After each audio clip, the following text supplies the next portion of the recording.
Nothing, I can tell you from having covered the White House for a time, nothing is more exciting if you're covering a White House than one of these summits. It just feels bigger than everything else. And obviously, we all know that the relationship between this White House and this press corps is pretty tetchy. Sean, is the White House press corps rooting for a deal or not? I got to believe that they want Trump to buy into something that they can say that he sold out. So I know. I don't think they So want a deal. they're rooting for an outcome where they can say Trump's at war with Europe and Zelensky. Or that he sold out America for his own Yeah. interests or something. Okay. Dan, what's the White House press corps rooting for? Well, there's two halves to that. There's the old school press corps. I agree with Sean. They want to say, see, we told you so. The dominant one, which is the conservative one, is ready to say he's Caesar. Yeah.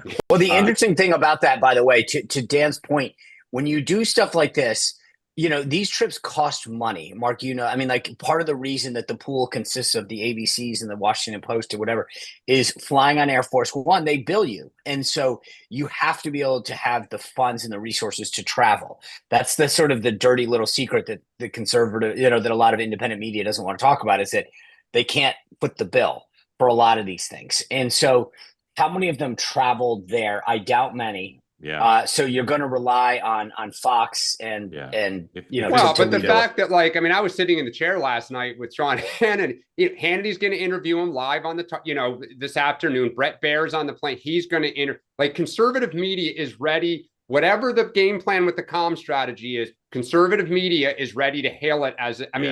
They are the dominant media. Well, they are. They're dominant media with a small d. I'll say two things. One is I've been trying to get a handle of how many people are going in terms of the press not in the pool. And Sean's right.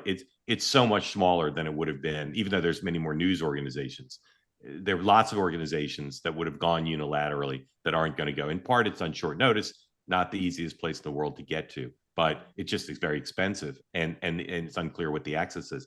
The other thing is, Sean, I'd agree with you that they're rooting for failure. And this is all guesswork and just fingertip feel. I actually think the press is rooting for success, not because they want the president to succeed, but because they do want that outcome. And also it's a great story if there's a deal. So I think the president may get more favorable coverage than he usually does in this case. Want more great clips like that? I've got an idea. Hit the subscribe button, be part of the Two Way community, never miss a clip. And you can always watch our full episodes, join them live, go to twoway.tv.